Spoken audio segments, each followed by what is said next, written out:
Mga idol, panoorin natin itong lalaking ito. Isa siyang treasure hunter. Nakahukay siya ng box na yan. Nakahukay siya. Kita ninyo naman. Ayan ang nakuha niya. Ayan ang at binuksan niya mga idol na usok. Napalayo siyang bigla kasi lason pala yan mga idol. Delikado talaga yung masanghap kasi yan pala'y poison. Kaya hindi lahat ng kayamanan ay talagang kayamanan na pagka may box na ganyan. Ayan, at napalayo nga siya, tinitingnan niya sa malayo kung okay na ba yung usok, kung nagsingaw na. Kasi nausok pa, oh, kita ninyo, halata naman siya naghukay nga dyan. Siyempre sa mga treasure hunter mga idol, isa na ito sa technique para sa pag-iingat ninyo ng inyong mga buhay. Ayan oh, yung box mga idol, napakakapal ng usok. Siguradong pag masanghap mo lang ang kaunti niyan, ay talagang mamamatay ka dahil sa usok niya ay poison mga idol. Ginamitan niya yan ng kahoy na stick mga idol oh.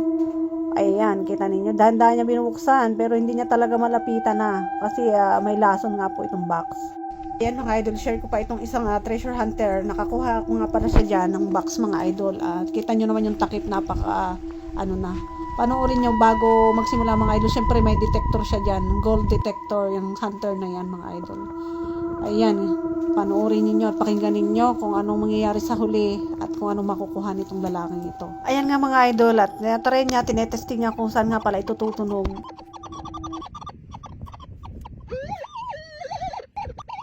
So, iyan mga idol, kita ninyo naman, narinig nyo naman. Diyan sa tapat na yan siya nakadetect ng hindi maintindihan kung anong laman ng lupa na yan. Pero syempre, kung walang gold detector, mga idol, talagang hindi malalaman kung saan naririyan yan. Yan ang power of detector. Ayan, ito nga pala mga idol ay copy video ko lang, para nga pala ito sa mga mahilig mag-treasure hunter diyan. Kailangan nyo talaga ng detector. Syempre, gamit pala. Pero kita nyo naman sa akin mga video mga idol, wala po akong pinapakita ang mukha diyan, syempre bawal na. Privacy na nga pala nila yan mga idol. Ayan, at ito nga pala panoodin ninyo hanggang sa dulo. Ayan, nakikita nyo naman mga idol, naguhukay na siya dyan. Oho. Mga ka-idol ko, ayan nga pala panoodin ninyo kung ano makukuha ni Kuya Dian. Kita nyo naman at naguhukay na siya. Mag-comment po kayo diyan kung anong masasabi ninyo sa video na to. At sa mga may gusto nito, paki-like na lang po ako at paki-share, paki-follow. Ayan mga idol, talagang bet ko lang talaga mag-upload ng ganitong klaseng video na may makukuha din syempreng aral.